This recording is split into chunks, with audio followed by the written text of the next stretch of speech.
So hey folks, I am Rohit Bhanushali from VS Institute of Technology and a member of Westlang Circle.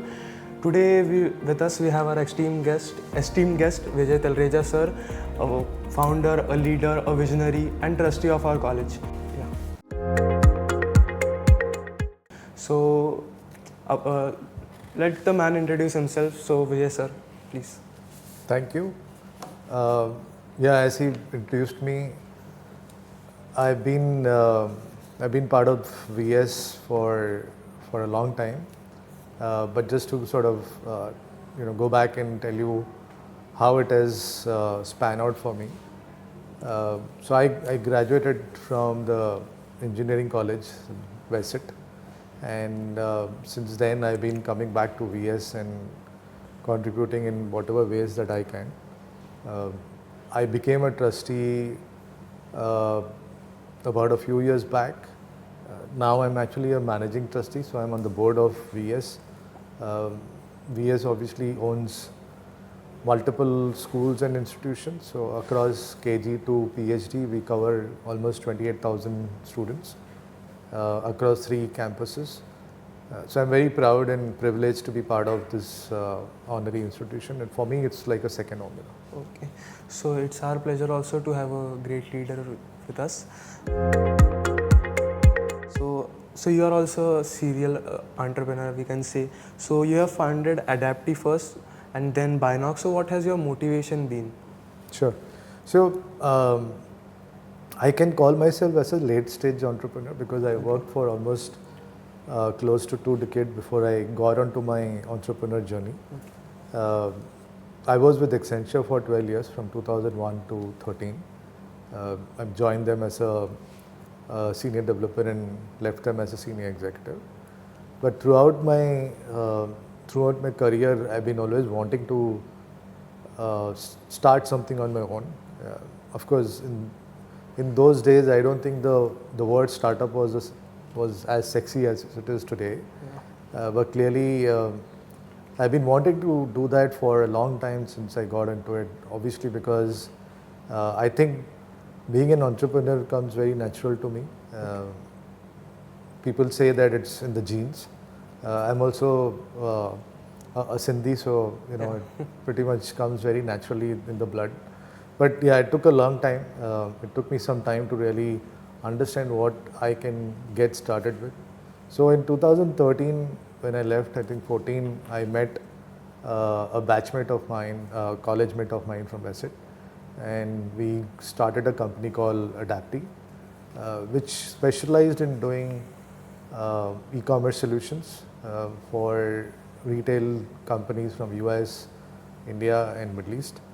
A lot of them were customers that we got just based on our reference, based on our work that we did.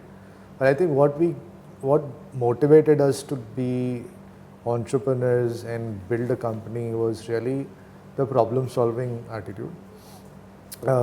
We really wanted to, I'm talking about very early days when e-commerce was still nascent, so we were trying to solve a lot of complex issues with the whole e-commerce journey and then helping businesses to scale. Okay. Clearly, I think in those days, many of the businesses were still getting started on the digital platform, many of them moving from physical to digital world. So we were there right in the time to help them evolve and completely take their business to a different level. So clearly, I think we were very, very privileged to be at a time where there was a lot of need for such businesses to grow online and leverage the scale of the mass, right? So what kept us motivated was really solving the problem and helping businesses scale. Okay. And clearly from Adapti to Binox, again Binox also, we are solving a very serious problem. Binox is a company that we founded in 2018. Okay. It's into digital therapeutics in the vision space. So what we are solving is a lot of vision ailments, largely in the binocular vision space. Okay. One of them being lazy eye. It's called amblyopia. Okay. So we are able to solve or rather treat patients with a lazy eye through digital solutions. Okay. And these are nothing but a SaaS platform, a web-based SaaS platform, which has a set of games that you play, and these games are very scientific in nature. Okay. There is medical science based on which these games have been created. And if you play these games for 30 sessions, you can pretty much be assured that your lazy eye gets cured.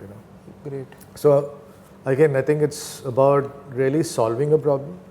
We are now taking it to the next stage where we are also trying to solve another binocular vision problem, which is called computer vision syndrome. Okay. So people like you and me who are exposed Constantly on the to constantly in front of mobile, laptops, we will have a vision problem, but many times, it's treated like a myopia issue, and you are prescribed some glasses and numbers. Sure. But if the underlying problem is because of computer's vision syndrome, or it is also called as digital eye strain, then we have a therapy for that. And that therapy obviously exists in the medical world, Okay. in the medical science world, but nobody practices that. Nobody is giving that theory in a manual way, right? Because it's a very laborious way to do that, right? So we've converted these therapies into games. Okay. So very easy. You can just sit in front of computer, play those games for 30 sessions, and you can pretty much be cured by just playing those games. So you said that Binox is a company related to which is solving vision problems. Yeah. So, and you are from a tech background. So how did the tech background help you in building that? Yeah. So absolutely it did, because the first time that this problem was brought to me was by a doctor called Dr. Gul Nankani, and obviously a medical practitioner. So the way this whole solution was developed, I think somewhere we had read there were research happening in the digital therapeutic space, and there was no proven technology to solve that. So we started actually trying to experiment with this. So we used a lot of interactive games built on Unity platform and all that. We tried to build on that to just see if this is really something that we can be tested and can give us the right results. Okay. So it took us almost like a year or 2 years to actually build that solution, and it was a technology solution. So clearly I had a role to play over there. Yeah, sure. So the entire proof of concept was built by me. Okay. It took me almost 6 months to a year to get to a stage where we could actually test it. Okay. And once it was tested, we realized that there's a good level of efficacy. We then took it to a commercial level then. Okay. But yes, absolutely, my technology background did help in building some of these. With over 25 years of experience across these diverse sectors, what trends in technology or business do you believe VESIM students should focus on? So VESIM students, really management students, I think clearly the more and more I am exposed to the business side of our world, I realize that whether it's a management graduate or a finance graduate, a marketing graduate or a finance graduate, or any kind of discipline that a management graduate comes from, it is imperative for him or her to have a technology edge. Okay. And especially now when the world has moved to leveraging AI tools, whether it's a Gen AI tool or any other, it's very, very important for any management graduate coming from VESIM or anywhere else to have a technology bent of mind, a technology skill that they can leverage. Okay. And that helps them to improve their productivity. Because today I don't think people are just looking at hiring graduates, but people are looking at hiring graduates who are AI enabled. Yeah. So that you can be more productive and you can be more effective at what you can do. Sure. So it's impressive how you have mentored and invested in startups across various sectors. So how do you think entrepreneurial initiatives at our college can benefit from industry connection like yours? Oh, sure. So I think one of the big initiatives in the entrepreneurship area that we're doing is setting up Habit. Yeah. Habit is an incubation center that we've recently launched.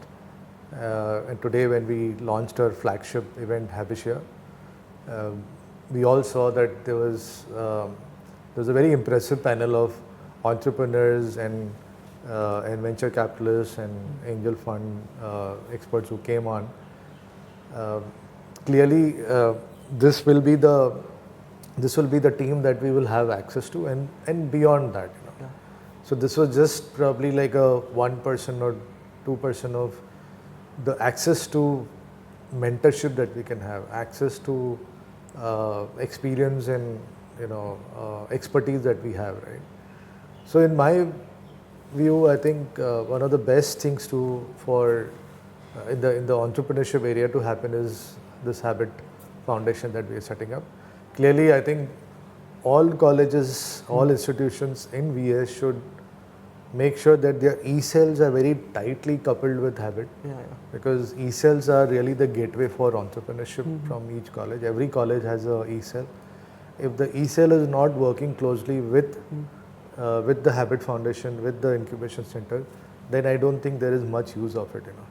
E-cell should not be treated as another society of an institution.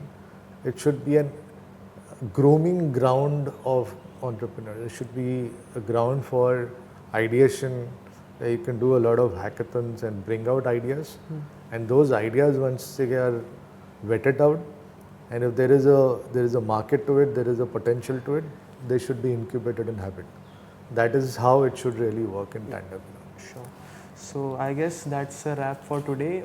Great insights, great experiences, great thoughts shared by sir. Any parting message for VES students or students in general?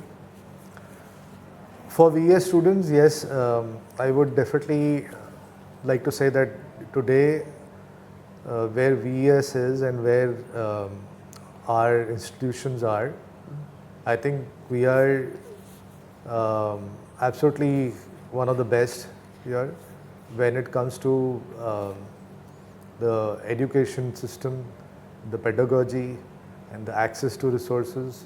I think we are no less than an IIT or an IIM. So clearly, I think we are really shaping ourselves very well, and I think the students of VS should really know how to harness this, how to leverage this unlimited resources that are there at your. Yeah. So we are all blessed to have a leader like him with us, and an experienced leader always matters, they say. So thank you, sir, for having this great chat with us. Thank you. Yeah. Pleasure, man. Thank you. Thank you, man.